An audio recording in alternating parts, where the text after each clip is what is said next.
We were talking about Manchester College and faculty and your impressions and so forth. The top men at Manchester at that time, in addition to Winger as president, he did teach some class, although I never had a course under him. The two most widely known men were J. Raymond Sheets, who was a tremendous orator and public speaker, and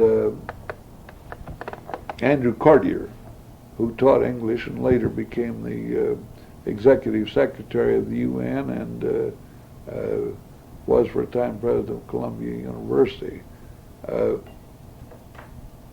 Another man I thought was a great teacher was Conkling, who taught English composition and taught English. And he had a system which he called minimum essentials that I think would, I think it was as good a course in composition and grammar and punctuation as any I've ever seen. What he did was to stress the most common mistakes. He didn't teach you the esoteric things. He taught you the practicalities. If you made a mistake in those, you'd make a jackass out of yourself, and he thought you got those right. Conkling was a very heavy-set man, and well, he was quite a boy. Conkling was a preacher, and he officiated at my wedding, which so that you know that I did think a great deal of him. J. Raymond Sheets I liked very much. He was a terrific man. As a teacher, he never spent enough time preparing anything to teach. He kind of depended on his oratorical abilities, and that doesn't help much in class. I didn't think he was a good teacher, but he was a great man, and he was a tremendous public relations man for Manchester. As a teacher, Andrew Cordier was simply a magnificent teacher. I would rate him as one of the three great teachers I ever sat under. The other two both were at Harvard. But Cordier would come into that European history class. He never had a note. He'd walk over and he'd lean back against the wall and he'd cock one foot up, and the wall all the way around the room was black where that foot would be, but he'd stand there on one leg with the foot bracing himself against the wall, and he would just lecture from the time the class started until 5 minutes after he should have closed. He always took an extra 5 minutes. And none of us ever regretted that, because it was the most interesting thing I've ever heard. It just poured forth a top-notch story all the way. So he was one of the he was a terrific. Another man who was terrific, and this summer is a good time to mention him, was Barney Burt. As you may know, Manchester is celebrating its 50 years of football, and Barney Burt was the football coach up there for I think about 20 years. And he was one of the most remarkable men I ever knew.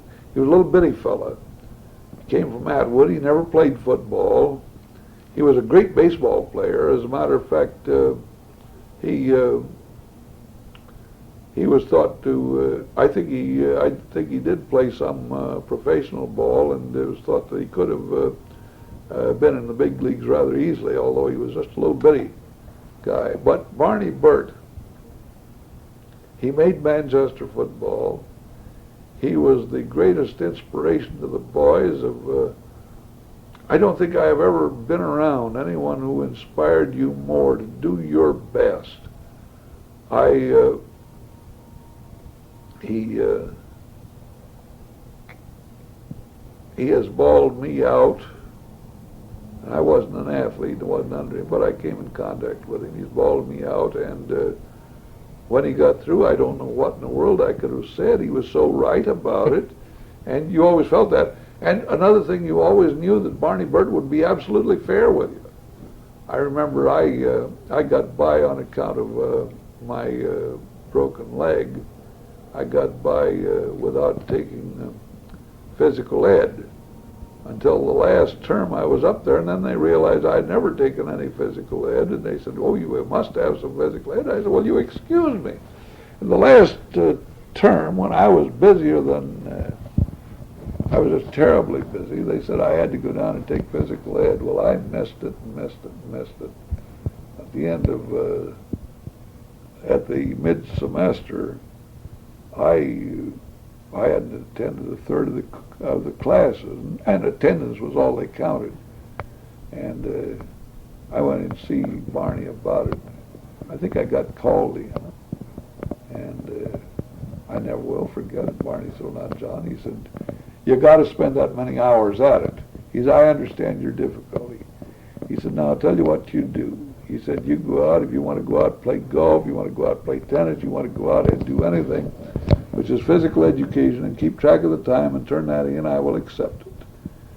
And you know, I thought that was about as fair as anybody could be, and I always remembered that, and I've always had a great deal of respect for Barney Burt. He did have some terrific, for a little school like that, he had some terrific football teams, and nobody ever questioned he got the most out of them men that could possibly got.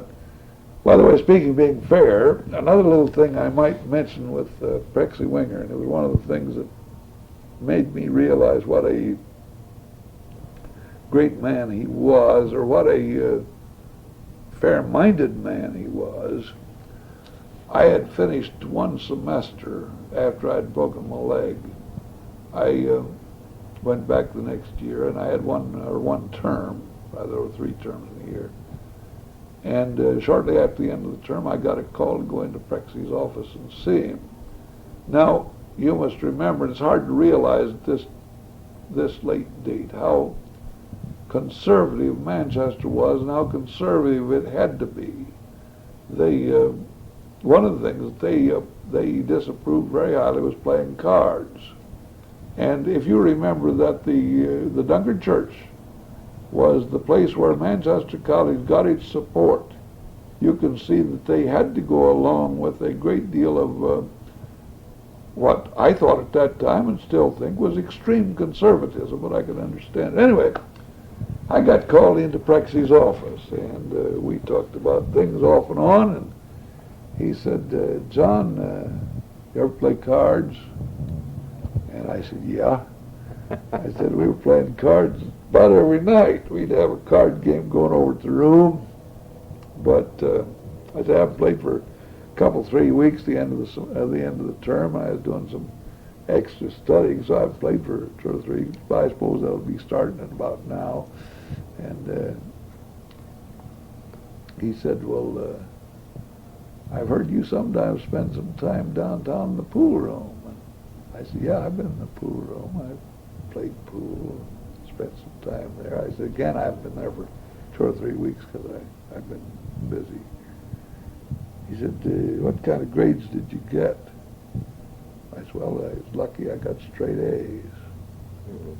He said, "Well, now let me tell you something."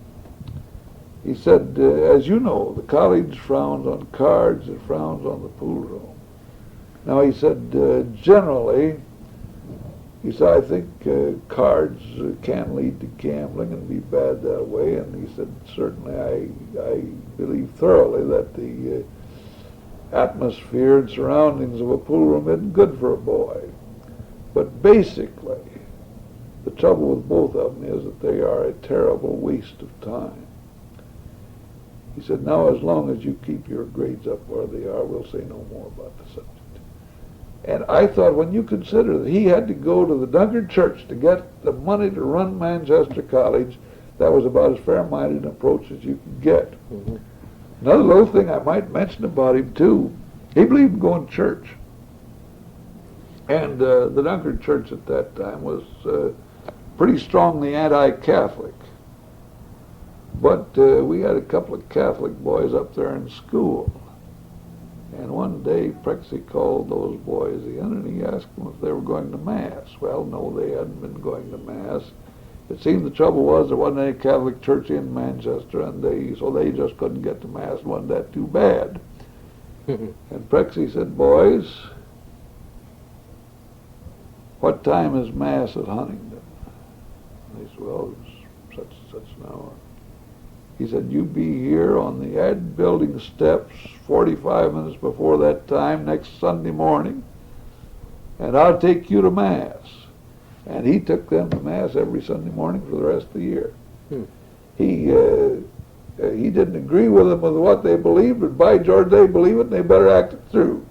And I thought that was a great attribute too. So you can see why maybe I thought a lot of Trexie. What did, John, what did you use for finances at college, and how much was it in those days? I made some of my way by typing. Dad gave me the money or loaned me the money, as you want to call it. When I finished 4 years, it had been all mixed up. I went the summer of 26, 27, 28, 29, 30. I went 5 summers and 3 winters, or 2 winters, 5 summers and 2 winters. That was the way I got through.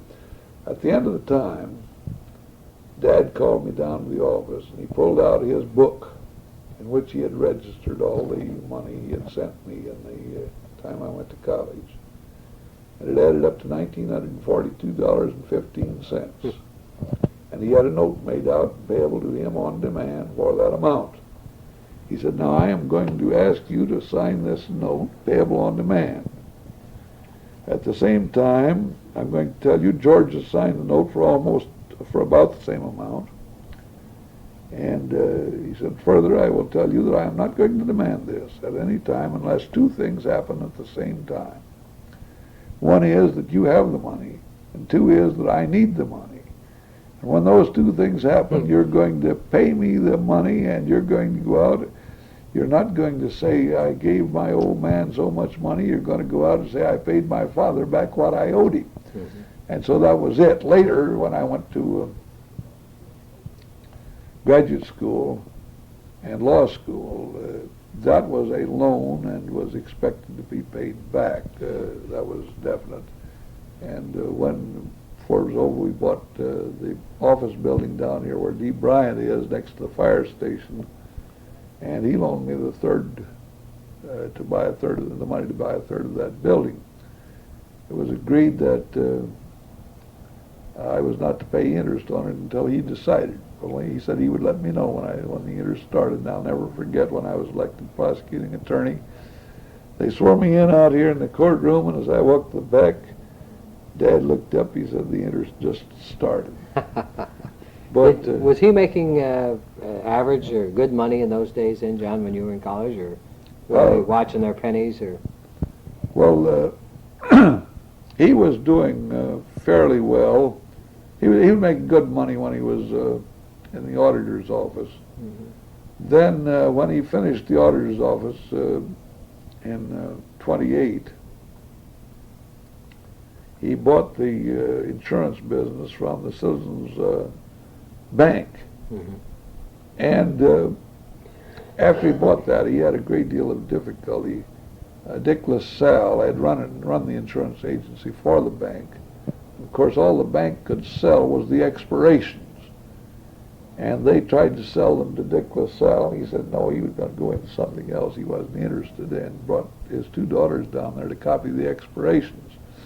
When Dad bought the business, immediately Dick LaSalle opened up an office and had all the expiration. He was the one who had been handling it. And Dad had to fight that. And it was a terrific battle for a while, although Dad won it. They had to go to court, or? No. He just had to. Well, make his own, in I other was words, telling yeah. about going to Mark Honeywell, and he explained the situation to Mark Honeywell and asked for his advice. And I've always remembered what he told me that Mark Honeywell said. He said, well, Ward, he said, my experience has been that 99% of the people and more are absolutely fair and absolutely honest if it doesn't cost them anything. He said, if I were you, I would go to the policyholders long before the amount was due, explain it to them, what had happened, exactly as you've explained it to me. And he said, I think you'll find you'll keep most of them. And within a year, Dick sold his business. It was on the way out. Fudge and Merritt bought it, and that was too bad. They they took a beating on it because Dad beat them badly. And although then they had difficulty, there were two groups of insurance companies, and I don't,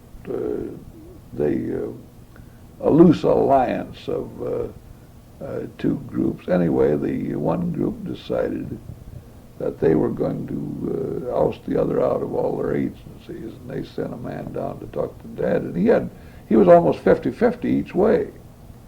And this man told him that either he would have to kick out all the companies in the other group, or they would pull their companies out of his agency, and gave him 24 hours to decide. And Dad called Dana Jones, was the state agent for the Ohio Farmers Insurance Agency, which was his largest single company, at least on that side. Dana came up and they went out, talked under a tree, and finally Dana called the home office in Ohio, and they made an agreement that Dad stayed with them. For the next 5 years, they would guarantee that his commissions would be the equal of what they had been for the 5 years previously. And so that was done. The first year, Dad broke even with what it had been before. Then the Depression struck, and oh my gosh, the business went down terrifically.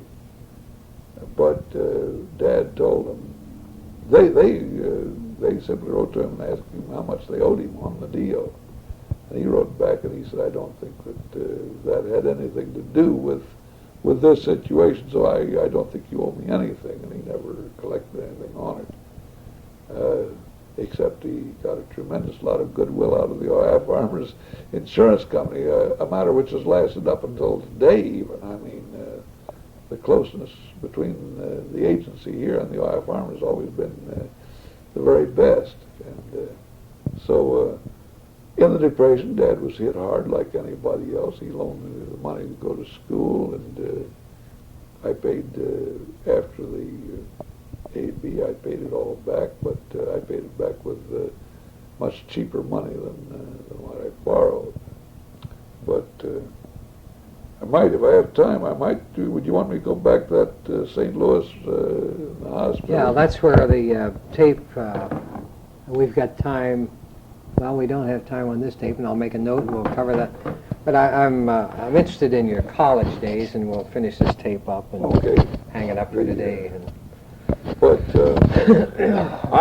in college, you see, I went to Manchester the first summer, and then that fall I broke my leg, and the next summer I went back to Manchester, and the next winter, and then the next summer, one day I had been down to St. Louis to see a girlfriend down there, and on the way back I knew I wasn't going to get home, and so I took off at Terre Haute for Bloomington, which was about the same distance as Indianapolis. George was down at Bloomington.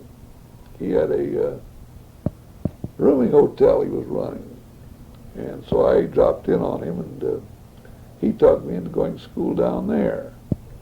So I started in summer school. I had a couple $dollars or so. We went over to talk to him to give me credit on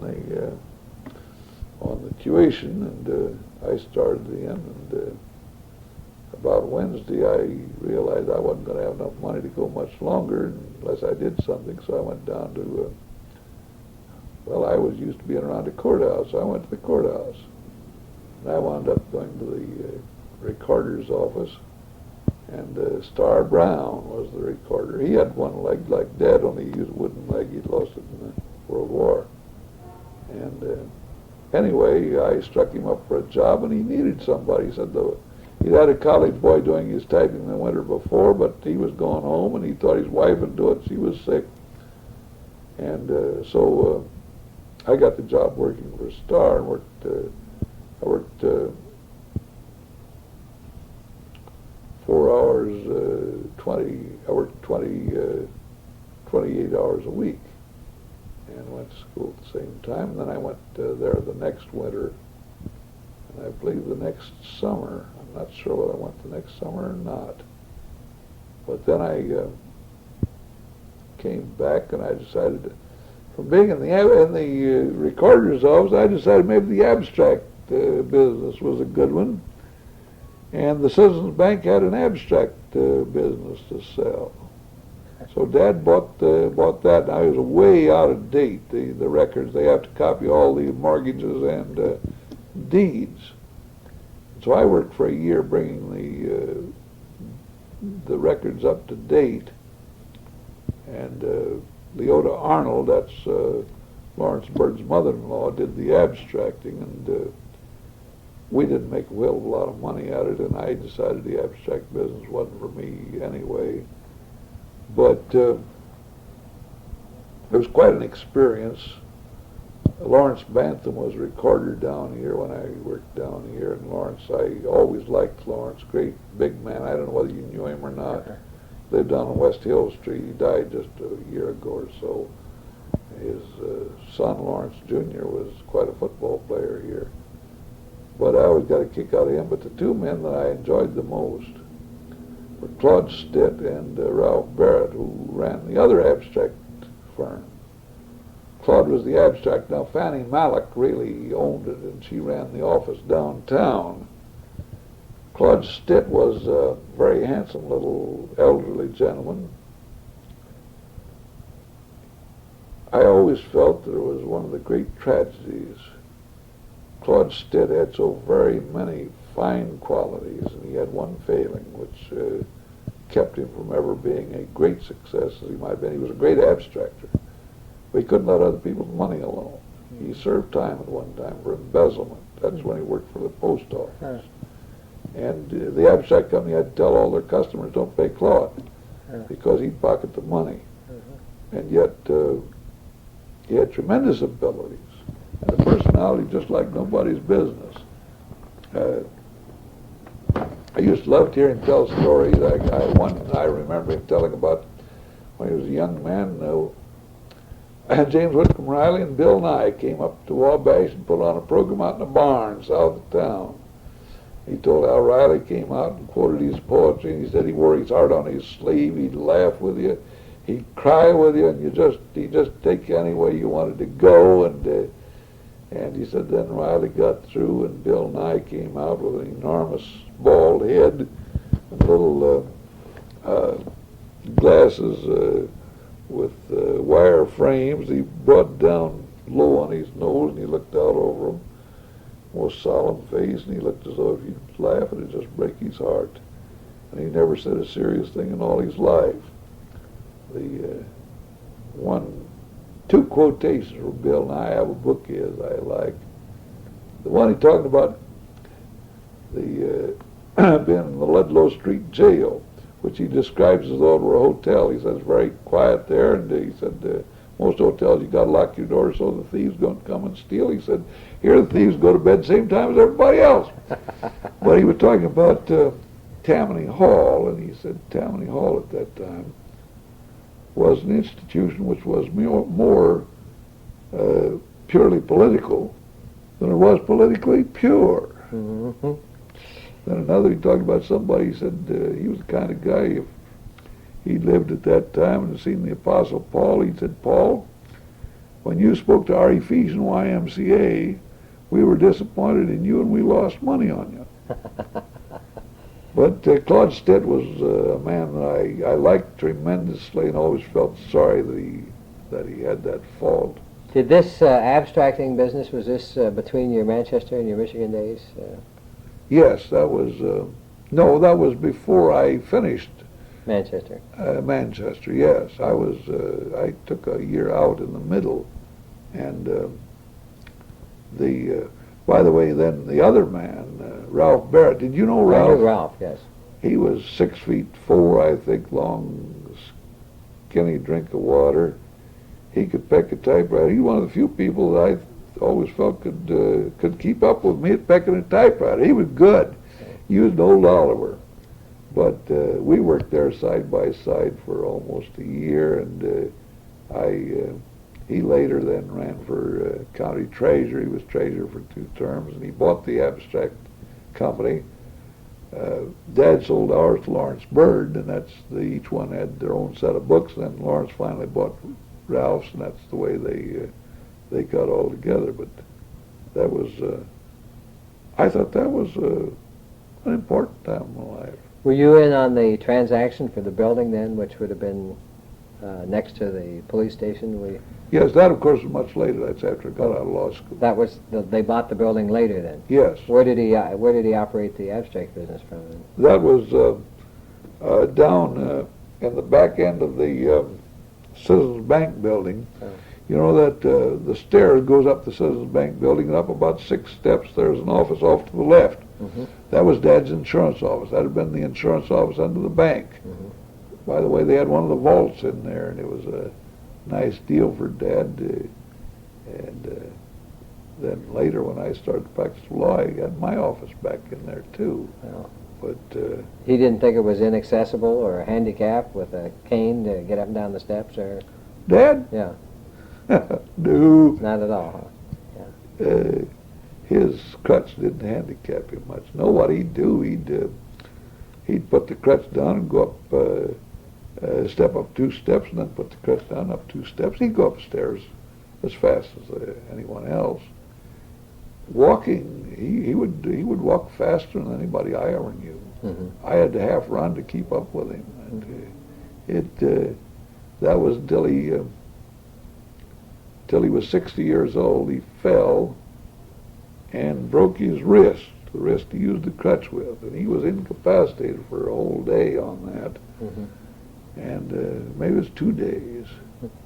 And he was sitting up there at the house, and you could see him getting more and more upset.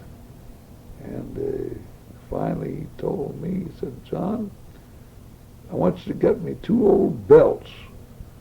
And I got 2 belts. I didn't know what he wanted, and he fastened those belts together, and he put them over his left shoulder and hooked them under the handle of that crutch.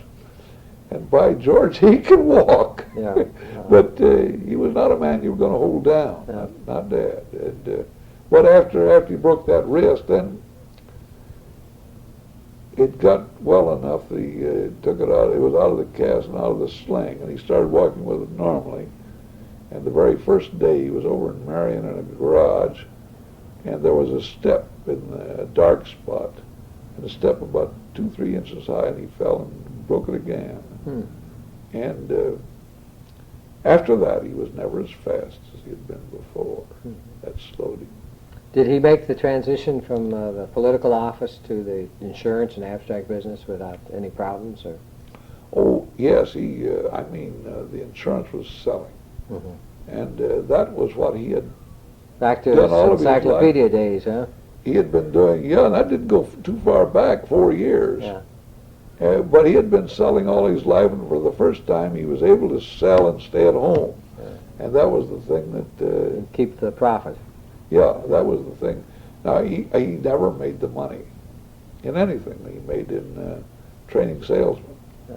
But he stayed at home, and that was the big thing. Was your mother enthusiastic about all these different jobs? And My mother was enthusiastic about everything, and I feel kind of bad. I haven't talked much about well, we're going to talk about her, and I'm just about ready to, I think we're about out of tape again, and I'm going to make this the end, and then I'm going to give you some ideas what we're going to talk about the next session. So I'll end this section 9 now.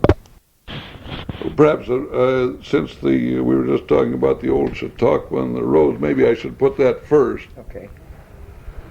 The early roads, of course, were generally quite bad, gravel roads. I remember Pike Street beyond the city limits. The city limits were just west of Morris Street, and from the city limits west, it was all gravel. And I remember by 1923, when we moved away from there, the dust was simply unbearable along Pike Street. My mother would dust everything in the house in the morning, and by 10 o'clock you could write your name on everything, and if it went any longer than that, it got very, very thick. Now, the main roads, I remember I think it was the building of Old Highway 15. Old Highway 15, as you know, goes out the LaFountain Pike through Choketown and up past the Matlock Cemetery and south that way. Now, I remember seeing that part paved, watching them work on the paving, and Gordon Watson was the, I am almost sure, was the engineer in charge of that. It might have been Goldie Hartman. But that may have been paved under the old 3-mile road law that allowed paving 3 miles out of town, gave special attention to it. But anyway, quite early, now the way to Marion, when we used to drive over there to see my aunt and uncle, we always went out the Vernon Pike, which is 13, to Meartown, M-I-E-R, that's where the Oak Hill School is. We went under the railroad there and then turned east and went through Sweetser and into Marion. That was the general way. If you tried to go through LaFountain, it was very, very easy to get lost. I remember a story about Dr. Payne, who was a leading dentist at one time in Wabash, who tried to go to Marion that way, and he got to Jalopy. And he didn't know where he was, and he asked a barefoot boy beside the road, "How do I go to get to Marion?" And the boy looked up and said, "I don't know." And he said, "How would I go to get to LaFountain?" And the boy said, "I don't know." He said, "Well, how would I go to get to Sweetser?" And the boy said, "I don't know." And he said, "Well, what town is this?" And the boy said, "I don't know." And Dr. Payne, who could be most sarcastic, looked down his nose at the boy and said, "Well, son, you don't know much, do you?" And the boy looked up and said, "No, mister, I don't know much, but I'm not lost." And I told that story for many years until I finally told it to Doc Payne and found out who it was it happened to. But the Highway 15 went through fairly early. I think it was around 1921 when Old Highway 15 out past Matlock Cemetery down to LaFountain, and then it followed pretty much the route of the road today to Marion. Now that was known as the Dixie Highway, and they had markers. The Automobile Club put painted signs on the telephone poles occasionally, and as I remember, the sign of the Dixie Highway was 3 stripes, a red, white, and blue stripe around the telephone pole, so it was the Dixie Highway. But you used to have they used to put out guidebooks which would say you go 3 6/10 miles and you come to a white barn and you turn left, and that kind of directions for it. Now to go north to Warsaw, you had to go by way of Manchester to, for many years. I don't know when 15 was completed north of Wabash. I don't remember, but as late as 1926, we went up 13 to Manchester and then west on what's now 114 to what's now 15 and then north to Warsaw, although you could go other ways, but that was the main road. The road to Manchester was always the same as it is now, except that it did take that cutoff this side of the river in the Vandalia Railroad. Now, Highway 24, it was, before it became Highway 24, was known as the Corn Belt route. And the Automobile Club marked the telephone pole with 2 ears of corn. They painted those on the telephone poles to mark the Corn Belt route. And I remember when I was 12 years old, I spent most of the summer in Eureka, Illinois, just this side of Peoria, and I drove out there and back on that. It was a gravel road. But going through Wabash, the road going east from Wabash went out East Hill Street and around the bend and what's now the old 24 to Lake Grove. In Lake Grove, it turned right a block and went straight east on the main street and stayed south of the railroad until it got, perhaps 2 miles. You could still follow the road and then it turned up and took the road as it now is until you got to the Belden Road, just this side of the county line. Then you turned south to Belden, went across the very narrow Belden Bridge, and then it went from there into Andrews and straight through Andrews, and east of Andrews it turned north and went across the bridge, which is now just this side of the bypass. The bridge is still there. Going west from Wabash, the 24, it turned north to Sinclair Street and then out Falls Avenue. And it went straight out Falls Avenue, which will, much of it very soon will be right alongside the new highway that's going in out there.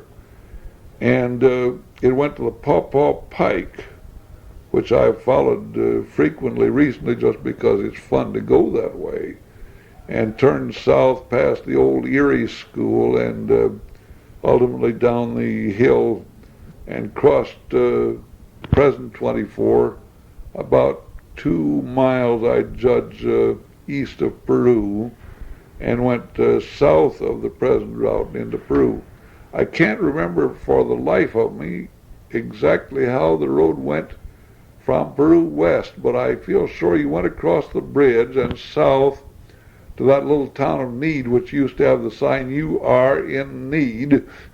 And I think it was about there that it turned west and went near the Pike Creek Falls and then crossed the river and hit pretty much the present road into Logansport. And as I remember, the road from Logansport through Monticello and on west was exactly the same as it is today.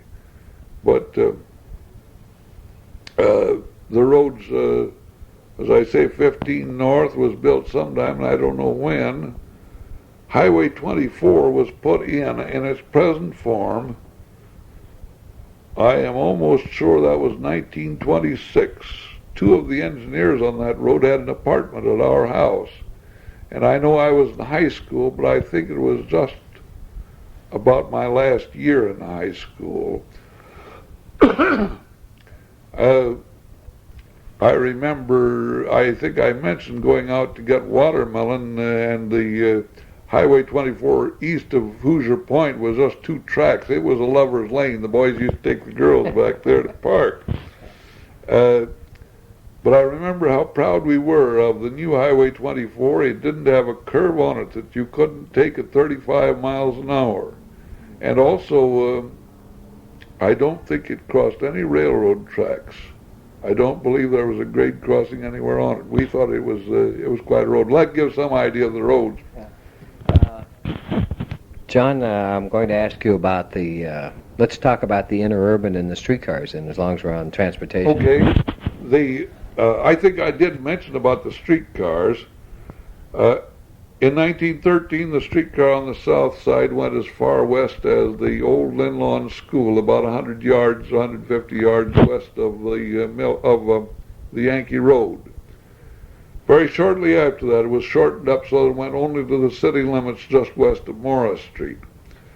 But it went from there up Pike Street to Columbus, then over 1 block on Columbus to up Pike Street to Vernon, then 1 block over to Columbus, then it followed to Columbus to Wabash Street, turned north there and went up Wabash Street to Manchester Avenue and straight out to the what's now Ford Meter Box. At that time it was the old hat factory. Later was the asbestos factory. The switch where the cars passed each other was about in front of Jack Cross Ford today, and when they switched, they had to go over and change the switch. They had to hit a bar to get the lights, so that an interurban coming from the south would know. The interurban came in about halfway between Vernon Street and Wabash Street. So they had to have the lights so it would signal them. Then when they got, just before they got to where the interurban turned south, they had to change another switch, which they did by taking a broom, and they would stick it out the window and hit this as they went past. They didn't have to slow up too much that way.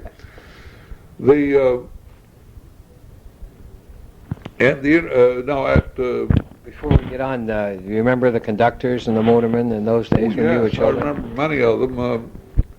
The one who was on the longest, I think, was Arthur Finkenbeiner. He's the one who saw to it that we didn't run across in front of the car anymore. I think I told Yes. about that. Then, let's see, there was Halderman.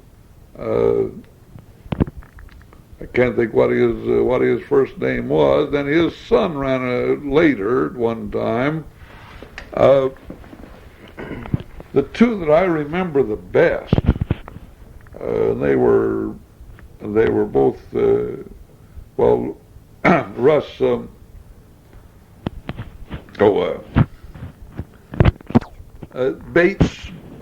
Bates was one that I knew very well, and Russ Cuffle. Cuffle was really my favorite. He was the one I knew the best, and I couldn't think of his name. Barnes, Popeye Barnes ran it not such a long time, and young Halderman ran it for a time. Those were the main ones that I remember, who ran the streetcars. Then we always had the interurbans, and the interurban was a good way to go, and you could get, I've been told you could get all the way to New York on interurbans, but for the traffic through Indiana, they were excellent. You had interurban, now I never rode an interurban, but there was an interurban one time up to Warsaw, Goshen, and Elkhart. The chief interurbans in my day that I rode, there was the one which went up to Andrews, Huntington, and Fort Wayne. It left here at Water Street. It turned left at Water Street, went east from there, and went to on the north side of the river until about Belden, and near Belden it crossed the river and was just at the north edge of Andrews pretty well, but south of the river. The one to Peru, now it went different ways. When we first came here, there were still tracks out the Mill Creek Pike, so it had gone out that way to Peru at one time, but I never rode on it then. Then the one from Fort Wayne came to Water Street, then it turned north to Market Street, and then west on Market. And the east part of the grounds of the Francis Slocum Bank was where the station was. And then went right out West Market Street and on to Rich Valley in Peru and on to Lafayette. And from Peru there was one which went south to Kokomo and Indianapolis. I rode that many times, right up till 1936 when I was at Kokomo. We used to ride the streetcar home all the time, and I remember taking a streetcar from Kokomo to Frankfurt and Lebanon, and you could get a lot of places. Then the one that went to, now that later was changed, and instead of coming up to Market Street, it went across down not far from Jack Cross Ford, and you can see the old interurban line right away. You see it best perhaps at Carroll Street, but it went out that way. But that was not till about 1930, I think. But the one to Marion used to go south across the river, then along Columbus Street, and there's a cut up there, and you can still see it, where it went up over the hill and curved around, went to La Fountain and Marion and Alexandra and Anderson, and there was another one went over to Muncie. They were a nice method of transportation too. They were fast. They ran very frequently. You could get where you want. In those days, you didn't have to have a car because you had the public transportation. The car was a kind of a luxury, and now you couldn't Without a car, you couldn't get anywhere. Is that thing pretty well exhausted, the interurbans and the streetcars, as you remember? Yes. As long as we're on this subject, how about the early airplanes and so forth and the airport in Wabash? The earliest... I'm throwing you a curve here. The earliest airport that I knew anything about, I think it was the first one, was out, it had a hangar where the sail barn is on, or was on Cass Street. That was during World War I. Now, we had some aviators who came here and they flew out of it. The only one I remember, and I remember him only by, at that time, by reputation, was Oscar Bricker. He had been a great football player here. Later he moved out to Montana. But, and I saw Oscar Bricker. I met him, much later he was here, and I met him. But I remember seeing the planes, those little, I suppose they were Jennies, would fly up there and they'd do rolls and all kinds of tricks in the air, and I remember that in World War I. Now, after that, and I don't know when it was put in, but there was a small field north of town on,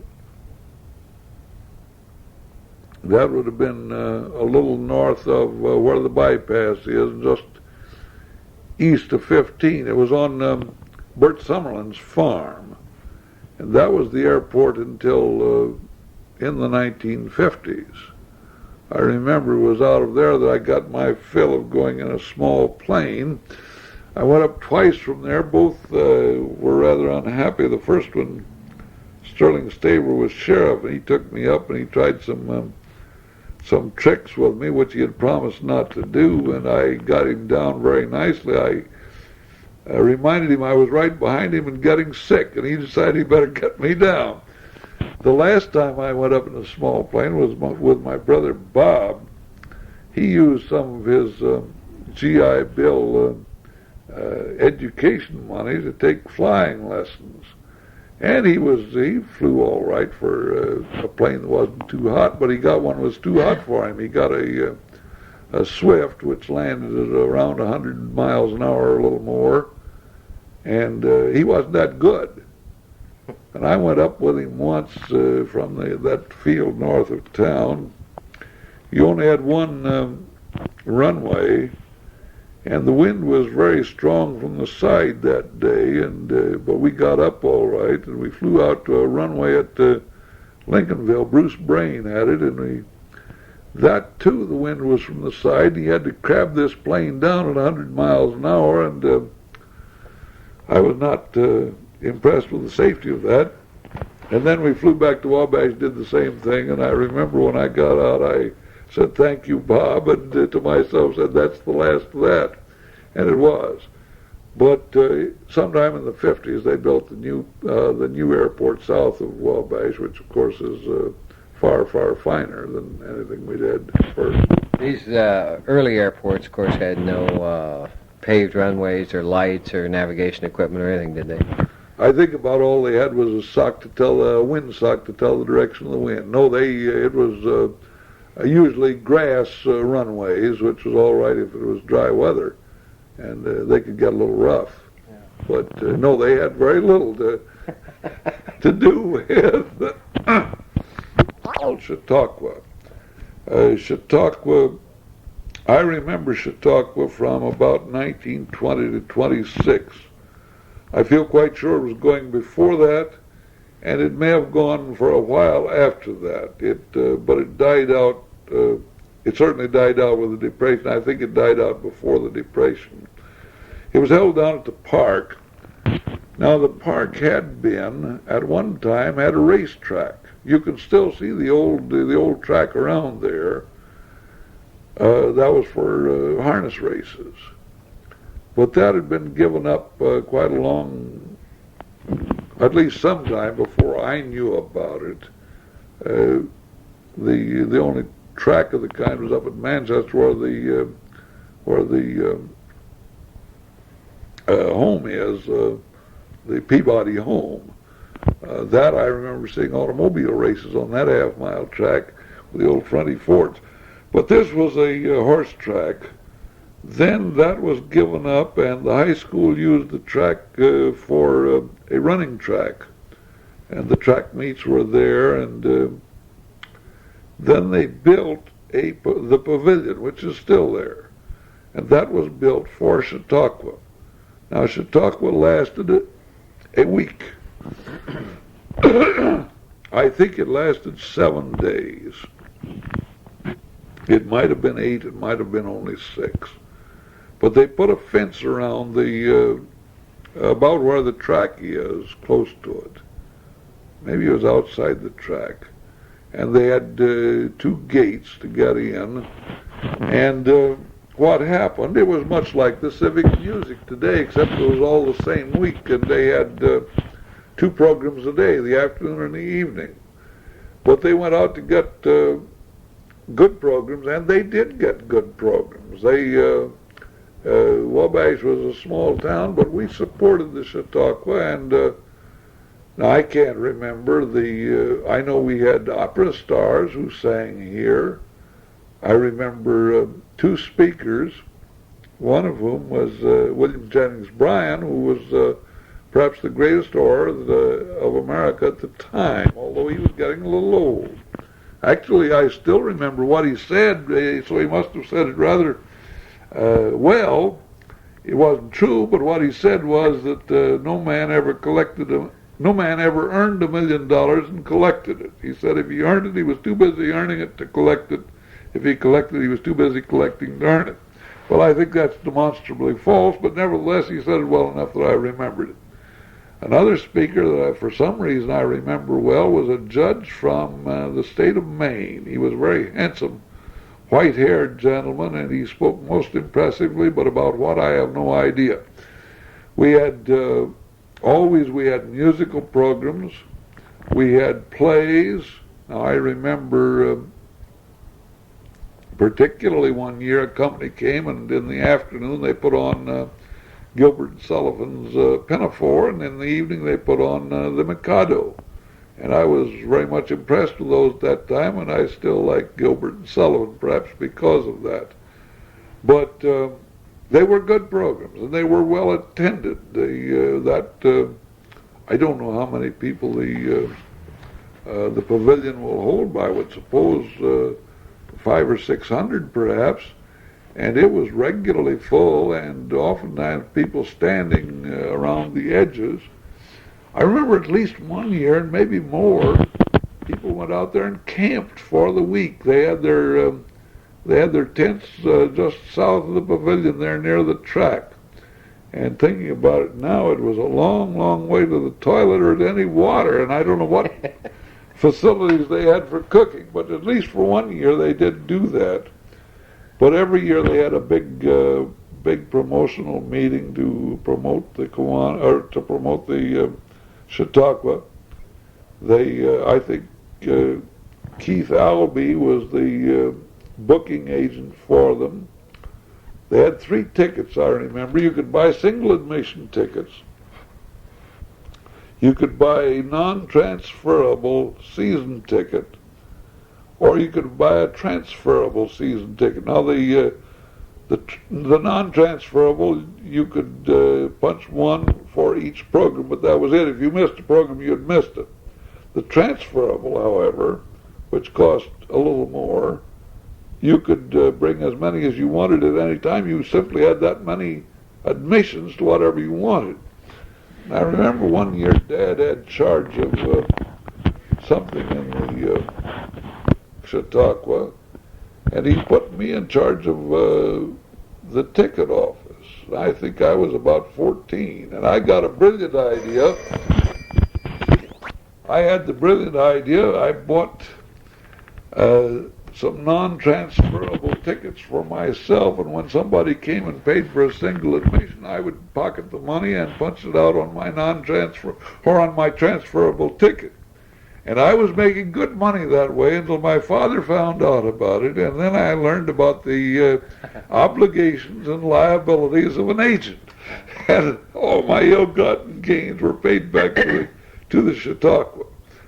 But I think without a question that Chautauqua filled a need, that it promoted the cultural tone of the town a great deal. We were out here very much by ourselves at that time. We didn't have many opportunities for culture, and it did fill a need. Now it was, I remember about 1922 when we first began to get radio. I remember my cousin came here from New Mexico and he made a radio for us for very low money. It was the fourth radio, I believe, in Wabash. The other three cost about $500. He made it for $15. I think it's $15.54. But at any rate, when we first got it, you could get one station. That was KDKA out of Pittsburgh, and it screamed, but it was quite a wonderful thing. And then shortly we got WLW out of Cincinnati, and then I believe WLS out of Chicago was next. Some of us were able to, I think, to hear. I was going to say it was the inauguration of Warren G. Harding, but I don't think so. I think his inauguration was on radio, but I think we heard a speech later. But I remember hearing Harding on the radio in those early days, and that certainly broadened us out a great deal. How did the Chautauqua Association, was that a group of interested citizens? Do you remember who ran it and so forth? And yes, it was a group of interested citizens. Now, who ran it, I was too small to know most of them. One person I do know who was extremely active in it was Mrs. Beitman. Mrs. Beitman was, now I don't know, she was related to Leo Beitman and Ed Beitman, but I'm not sure whether she was Ed's sister, perhaps. They lived they built the house where Mrs. Honeywell remodeled. And Mrs. Beitman, I came to know her much better later, but she looked like a European peasant woman. I didn't know that when I was a boy, but I knew she looked different from anybody here.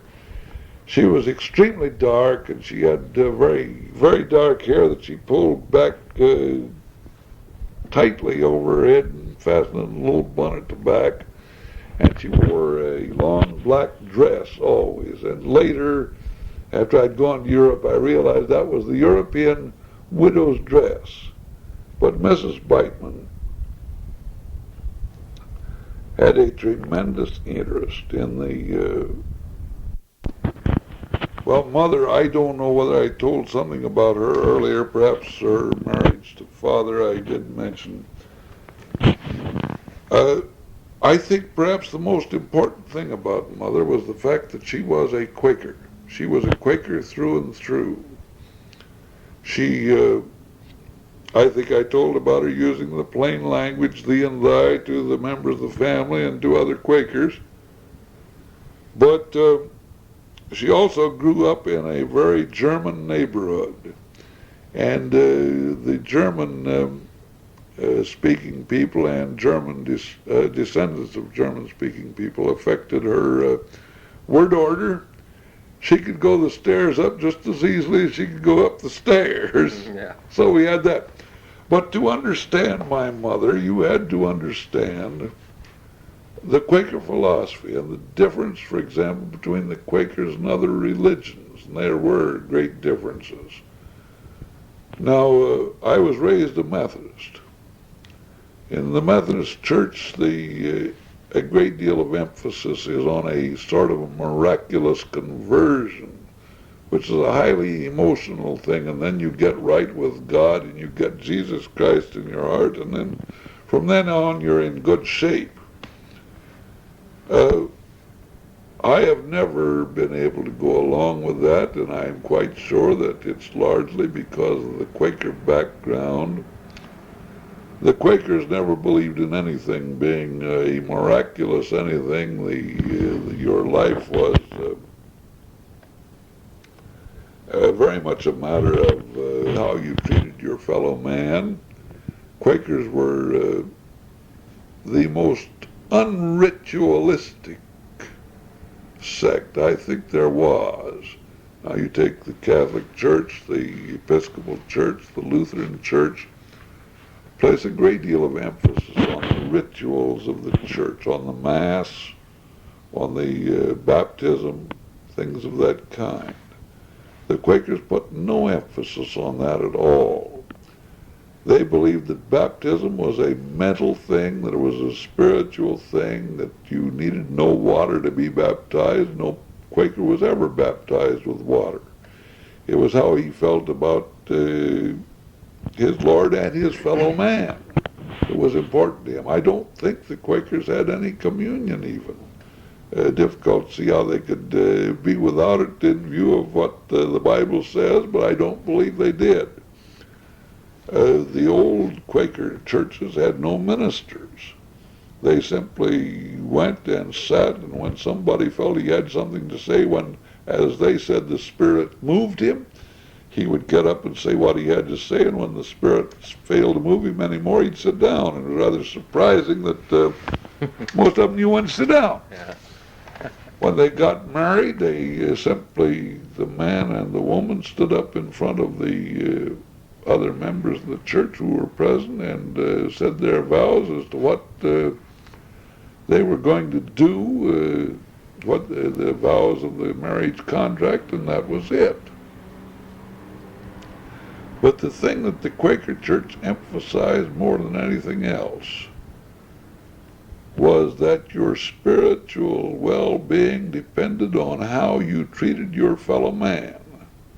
And that was always uppermost with the Quaker. A good Quaker would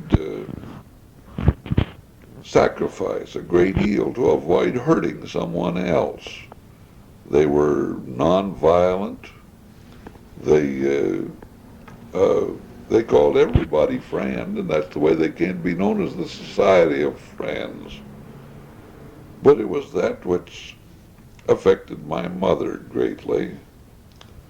And when I think back on my mother, I feel awfully ashamed that I didn't appreciate her as I should have appreciated her. I think sometimes she went too far in trying to be helpful. I think she stuck her nose in places where perhaps she shouldn't have. But she never stuck it into anybody else's business without feeling it, without desiring to help. And we as boys, I think sometimes felt a little ashamed that she would do things that we didn't think she should have. I think sometimes that we were very cruel to Mom. She was quite heavy, and she was very sensitive about being heavy. And yet I can remember how she would sometimes see somebody who would be simply enormous and say, "John, I'm not as heavy as she is, am I?" And then, because I thought it was fun, and the other boys did the same thing, I think, we'd look very judicious and look her over and say, "Well, I don't believe you're quite as large." And I'm sure that hurt her. Yeah. And but Mother had a great sense of humor. She had a puckish sense of humor, and a very the most attractive thing about Mom in looks, she wasn't a good-looking woman. She was too heavy to be good-looking. I think if she had been able to slim down, she might have been. But her smile was the nicest thing about her. She did smile, and she had fun. And now, one thing that I remember, we used to live at corner of Wabash and Maple Street, the southwest corner. And so help me, I have seen tramps get off the train at Wabash Street, look neither to the right nor the left, walk straight up Wabash Street to Maple, go west on Maple to the back of our house and up the walk to our back door and ask for food, and not one ever got turned down. She'd feed them. I still remember the time when Ruby and I had an argument over whose mother baked the best peach cobbler. And Mother was making peach cobbler, and I made the mistake of telling her, and it was the only failure she ever made. It wasn't done. Yeah. But I think there were 2 pieces of peach cobbler that were done and were good, and one of them went to a tramp. Of course, Dad was that same way, too.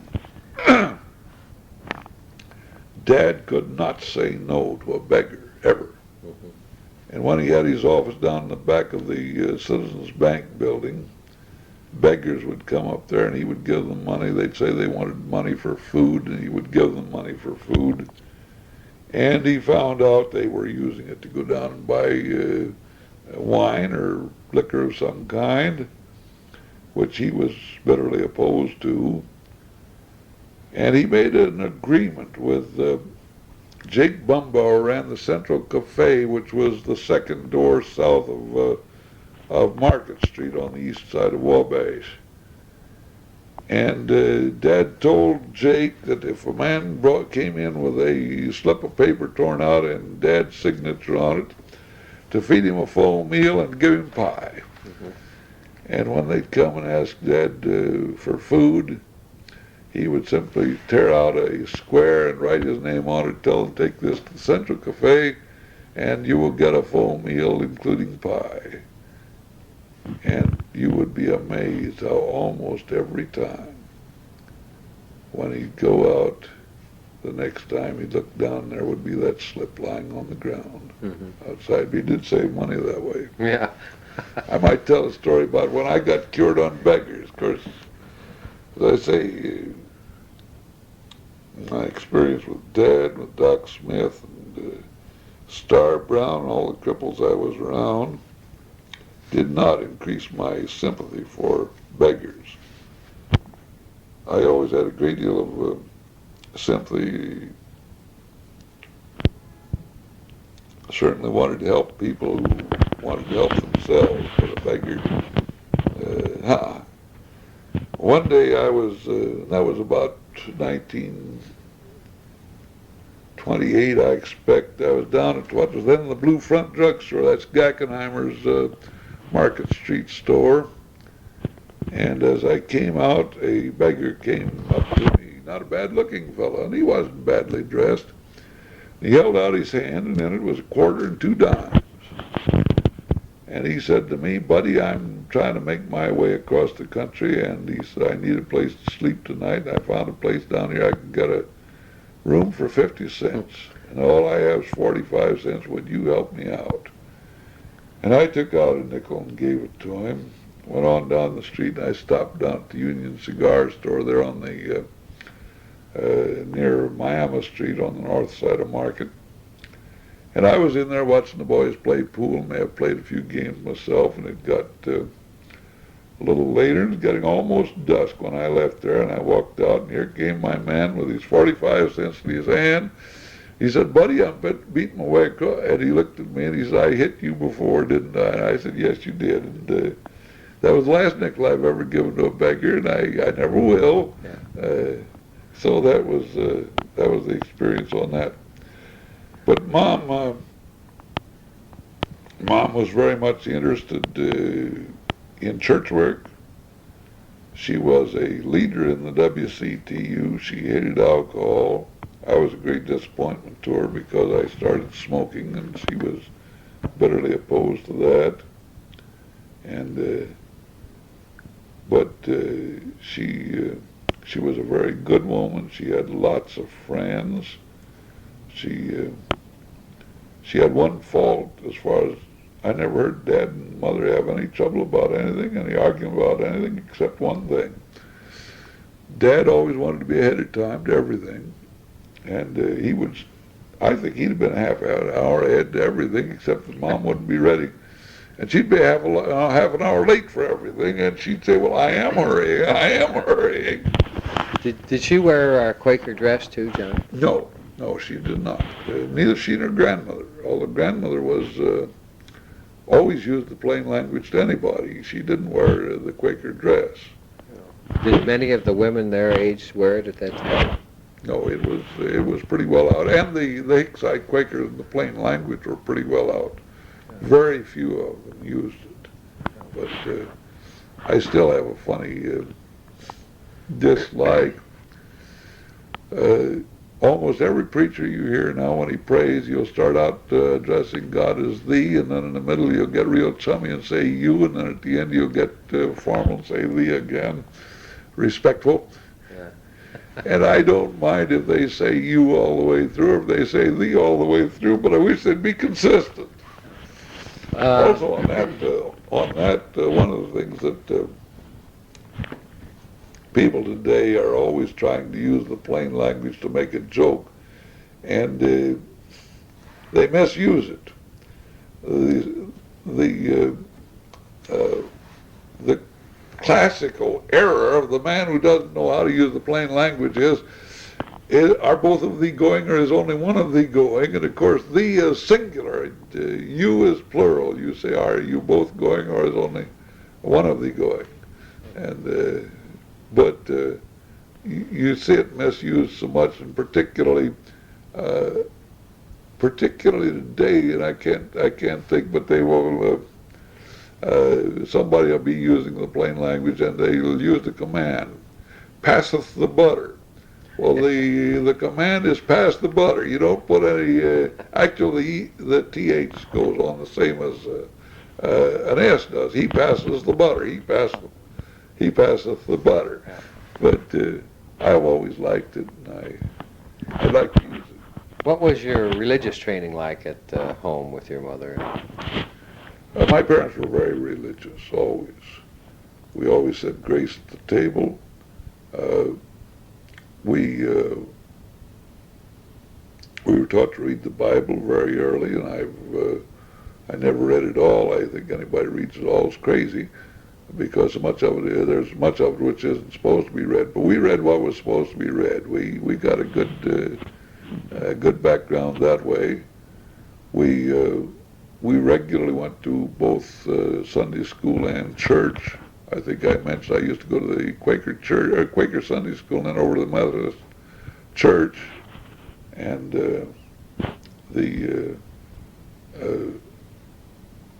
I don't think I ever lived up to the religious training I had.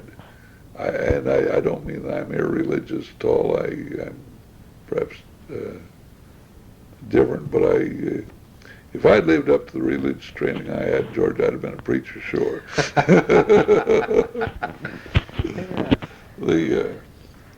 Well, now, would you like to hear about my wife? Yes.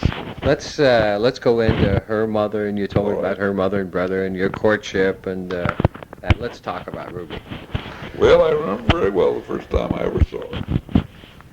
That was the first summer I was in Manchester College, and I was walking down the street, and I saw this girl in a very ordinary work dress, mowing the lawn with the old mowers without power, and the sweat running off pretty good. And she wasn't particularly pretty at the time, and I don't know why I remembered her. I may have remembered her partly because of her crippled leg, which was noticeable.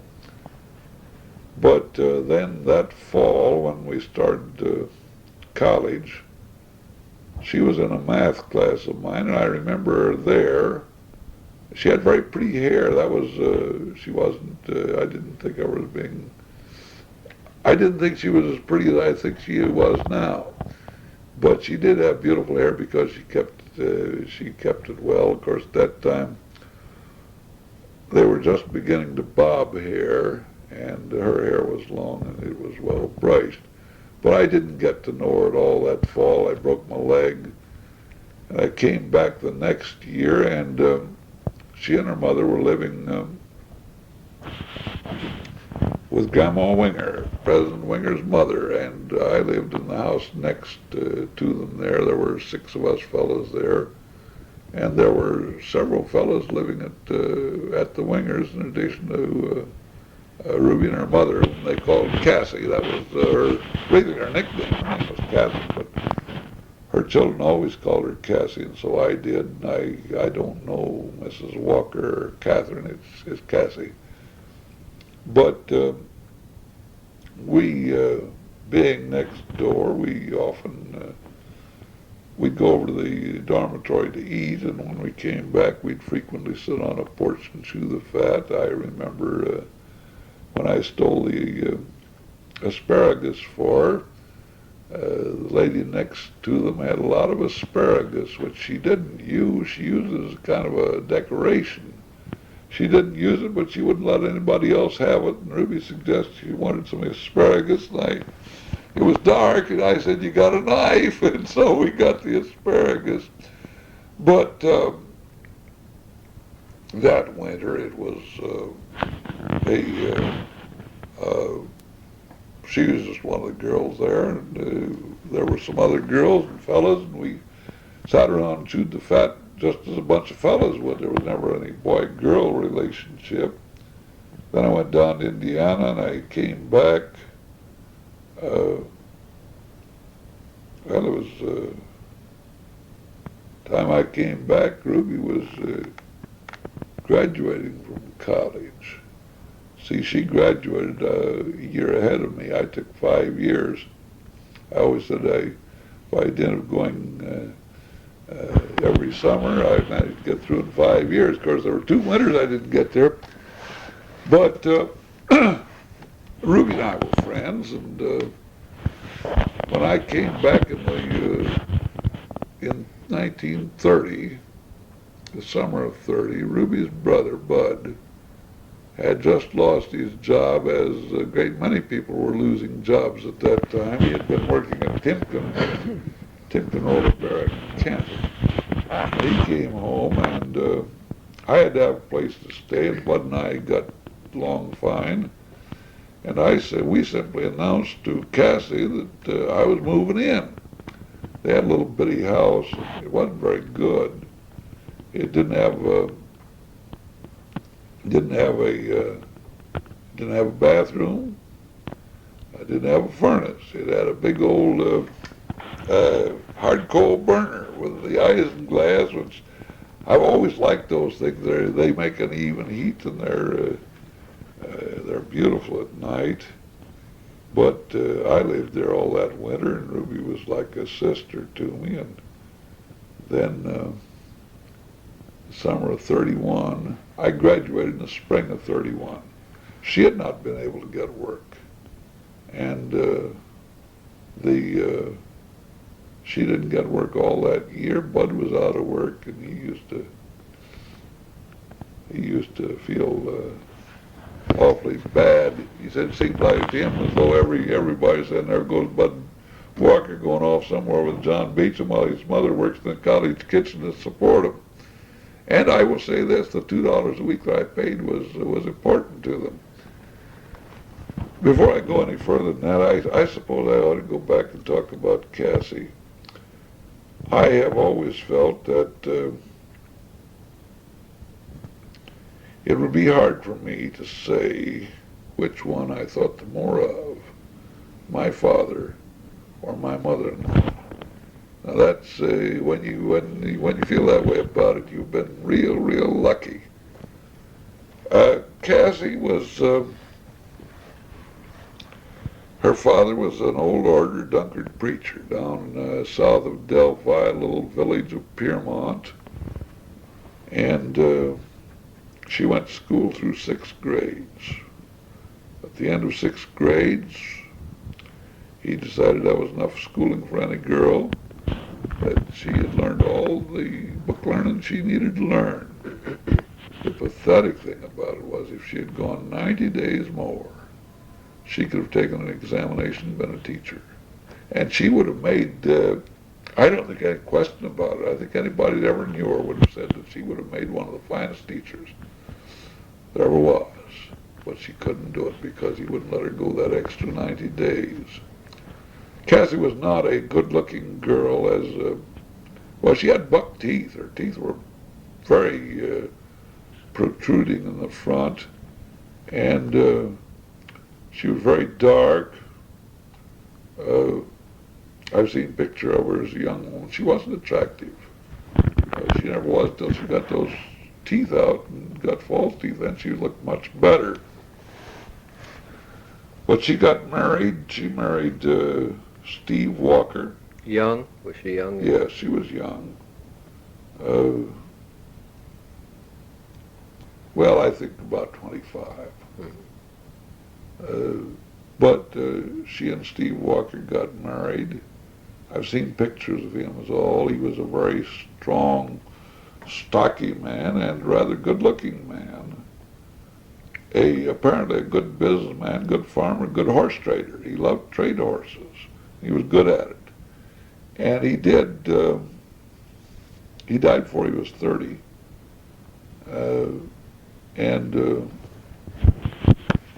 He had a farm which was all paid for. I think,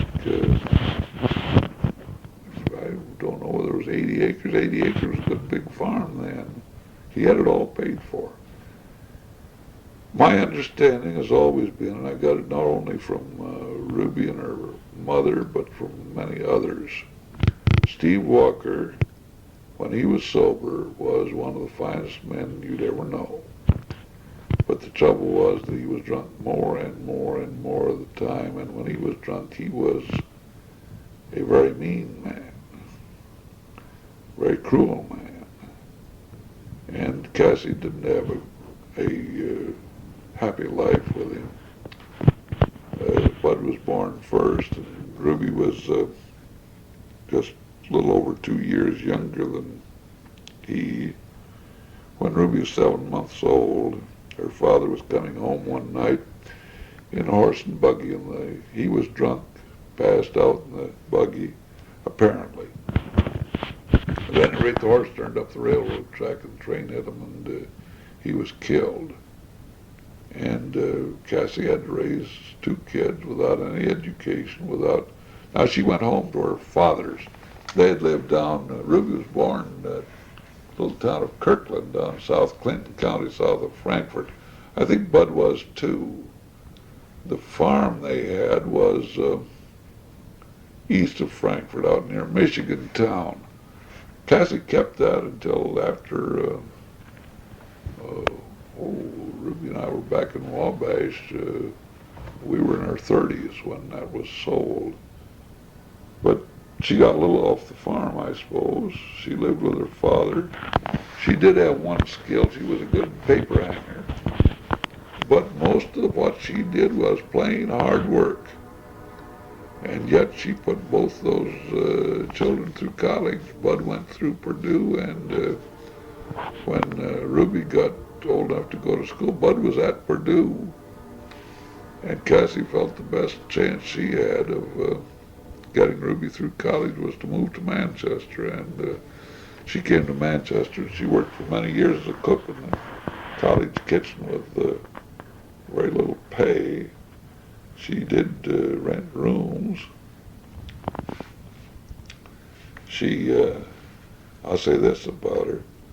She could manage people better than anybody I ever saw. She bawled me out many times, and I will say frankly, when Cassie Walker bawled you out, you not only had been bawled out, but you had to admit deep in your heart she was right about that. You never could feel she was unfair. She was fair, but she let you have it right between the eyes. And she took boys roomed at her house. And she always got the orneriest bunch in the school. Now, they were good boys. She never had a bad boy there, but they were the boys that did all kinds of things. Do you know Warner Lawson? Mm-hmm. Warner was one of her boys, and Warner, you can imagine, was not exactly what you'd call docile. One thing that I have seen many times, I never understood it, and I recognized when I was there. The boys, most of them were football players, and they would roughhouse, and they'd get into it. And she let them go pretty well. She didn't stop most of the time. But if she came to the bottom of that stairs and called up and said, boys, it just, it was gone. That was all. I asked Warner one time what he thought she would have done if they hadn't quieted down. He's, oh my God, I don't know, but it had been bad. Of course, along that line, I think that was one of her qualities with kids. Ruby always said that almost all the other kids, when she was growing up, they could bargain with themselves. Now, if I do this, I'll get a whipping. It's worth a whipping to do it.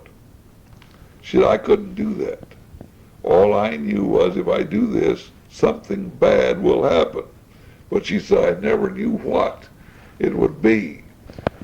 Now, one little thing, but it always seemed to me it's such an appropriate thing that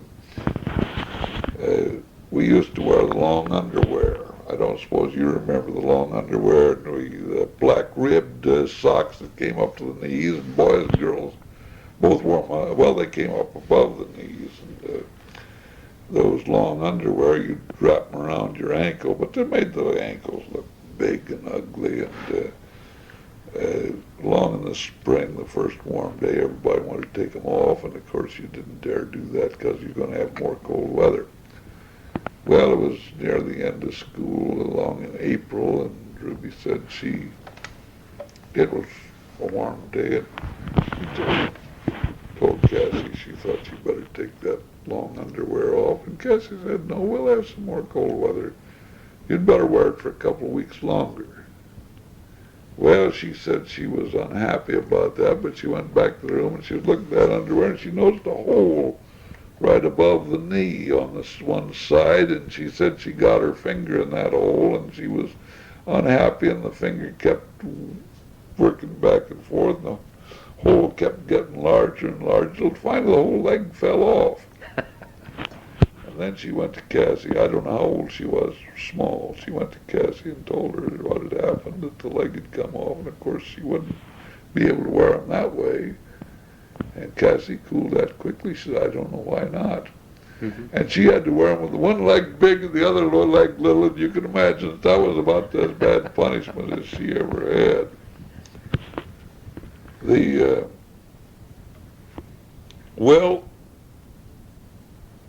I stayed there through 30 and 31 until the summer of 31. Then I went up to the University of Michigan, and Ruby was still at home. But later that summer, she applied and was accepted to train to direct home talent plays under the Universal Producing Company at Fairfield, Iowa, which put on the Tri-Kappa plays here in Wabash for a long time, perhaps still do. And she told them that she was crippled, and they had her come on out, and she got all the money she could get to go out there, and then after she was out there about 2 or 3 days, they called her in and told her they'd have to let her go home because she couldn't do it on account of her leg. And Ruby got mad.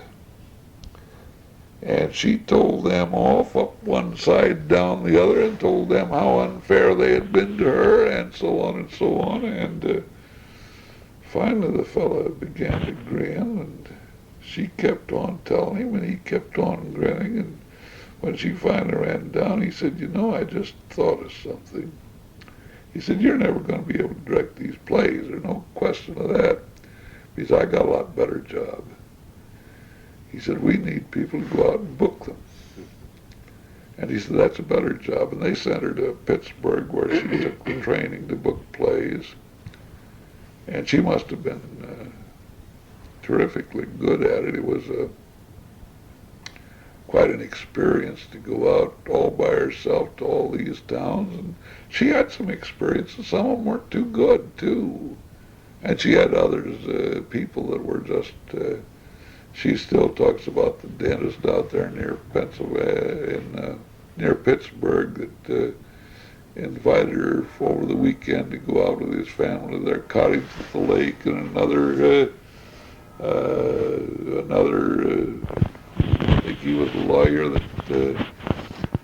took her to the horse race with him, and he insisted on betting between them, and she took him, but she had a lot of experience. But she had been out about 6-7 weeks, and she got a call. Bip Kreitzer had been a close friend of theirs, not a boyfriend or anything of that kind, but something like I had been. And he'd been killed in an automobile accident, but she had met his family, and his father, no, his uncle, was on the school board at Trotwood, Ohio, which was a small town, rather tough town, not far out of Dayton. Now it's a suburb of Dayton, very fine. But Mr. Erbaugh found that they had a vacancy, and the vacancy came up very suddenly in their junior high school, and he wired her that if she could have the job. Well, she was making far more in a week than she'd make in a month down there, and she called the man at Fairfield and told him, and he came out there to, I think she was in New England then. He came out there and did his best to get her to stay with them. He offered her a large area, and she would have made a lot of money out of it. But she decided, well, she said she talked to the man and his wife where she was rooming, and they were a very fatherly couple. And she told them what her problem was, and they talked a little bit, and the father said, you know, if you're a daughter of mine, I would tell you to go back to Trotwood. So she went back to Trotwood. Well, I'd been at the University of Michigan all summer taking speech work. George talked, as he usually did, he talked me into going up there. And I lived with him and his wife, and they had just had a baby. Well, then in the fall they came back, but I went on to school and got a room there with interesting combination. William Jennings Hunt from Chicago, Illinois. And Bill and I were about as different as any pair you'd ever see. He was a typical city boy, and I was a country boy from Wabash, Indiana. But some way or other we got along, and the only trouble we ever had was he liked to sleep at night, and I liked to type at night. I'd be typing away at 2 or 3 o'clock in the morning, and he'd raise the devil with me because I wouldn't let him sleep. But that was about the only trouble we had. I haven't seen him for many years, and yet I'm sure if I did, but anyway, I can't remember just when it was. It was getting cold weather, perhaps the latter part of November. I hitchhiked over to Kalamazoo, and I can't remember what I was doing in Kalamazoo. I went to see somebody, but I can't remember who. Well, I was hitchhiking back, and I don't know what struck me, but all at once I thought, when I remember some time before that, maybe 6 months before, something came up. I was talking to Mother, and I laughed about it. I said, well, if I was going to get married on the basis of using my head instead of my heart, I'd marry Ruby Walker.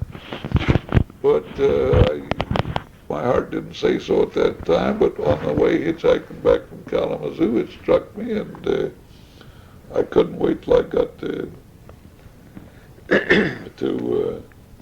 Ann Arbor and got up to the room, and I sat down and wrote her a letter, and all it said was, how'd you like to marry me? Don't say no. So we had never had a date till after we were engaged to be married, but she didn't say no as quickly as I'd hoped, but she did before long, and I used to, at the end of that semester, I went to 1 semester, and then I wanted to try and find a job. So my time the second semester looking for jobs all over, and summer 31 wasn't a good time to go find jobs. I didn't find any, frankly. And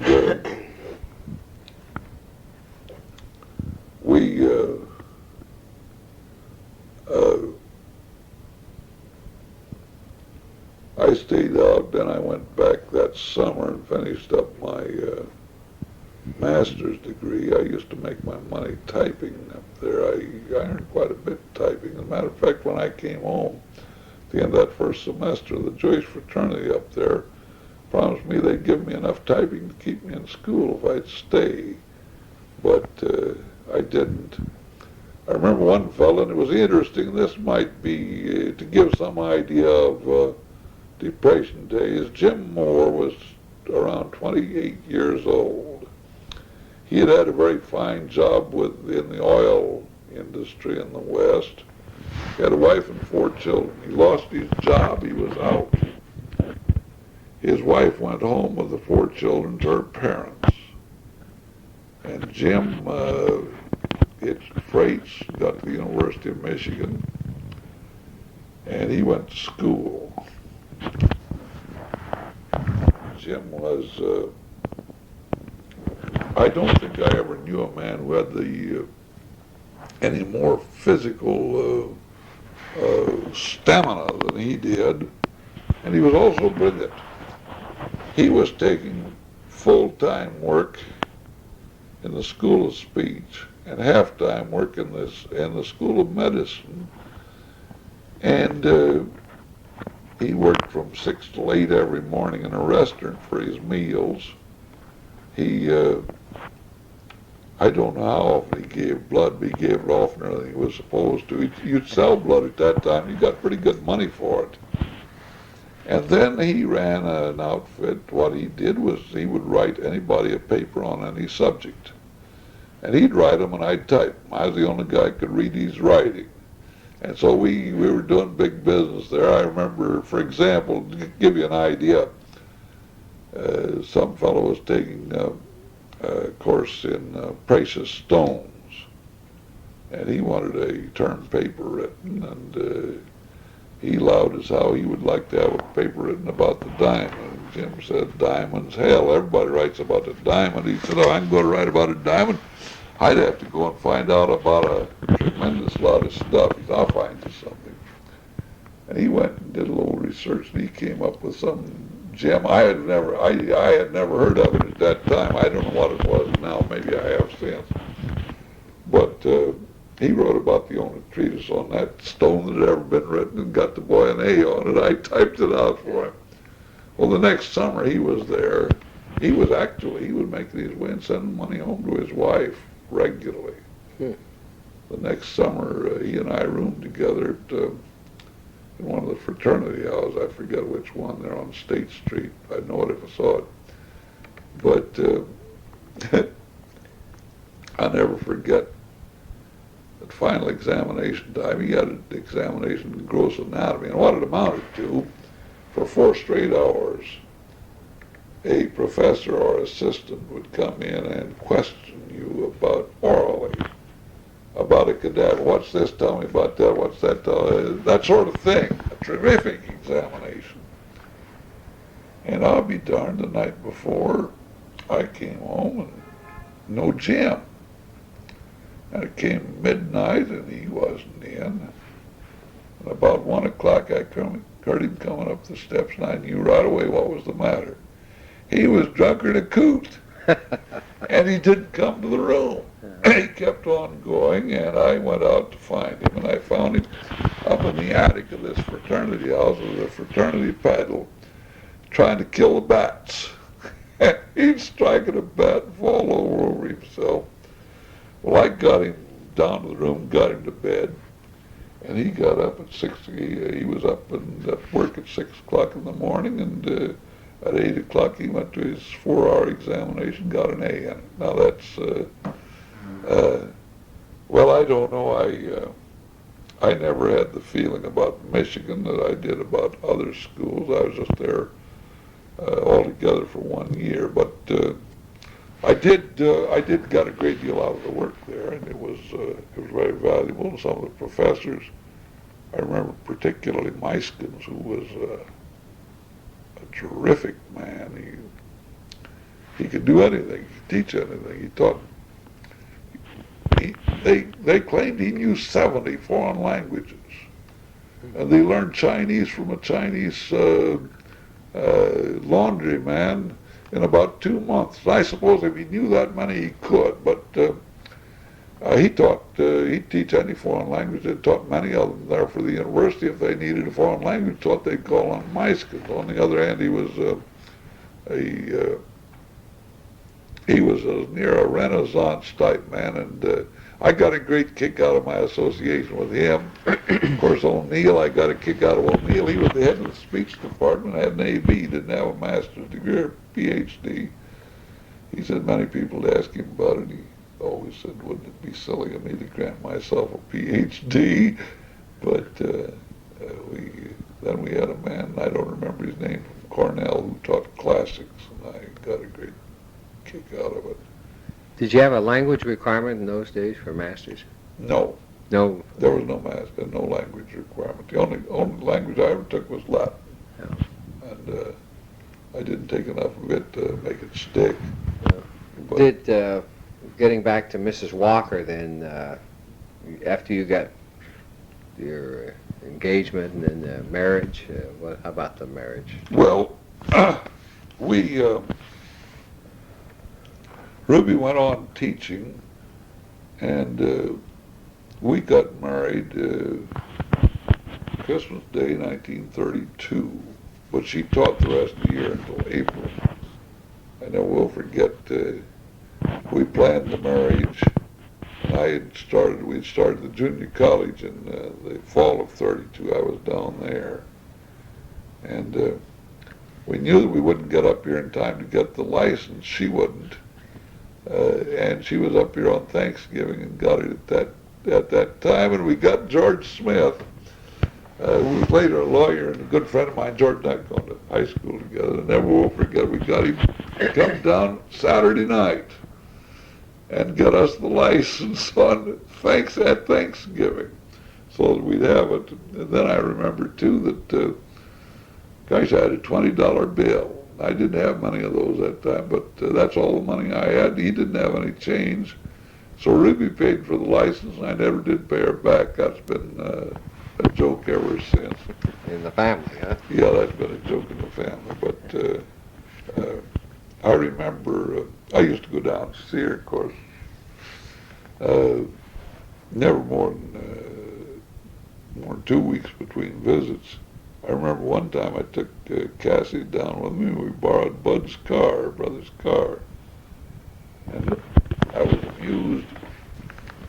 We picked up a hitchhiker, and I was amused. You could see him trying to think, what is the connection between these two people? I was calling her by her first name, and but now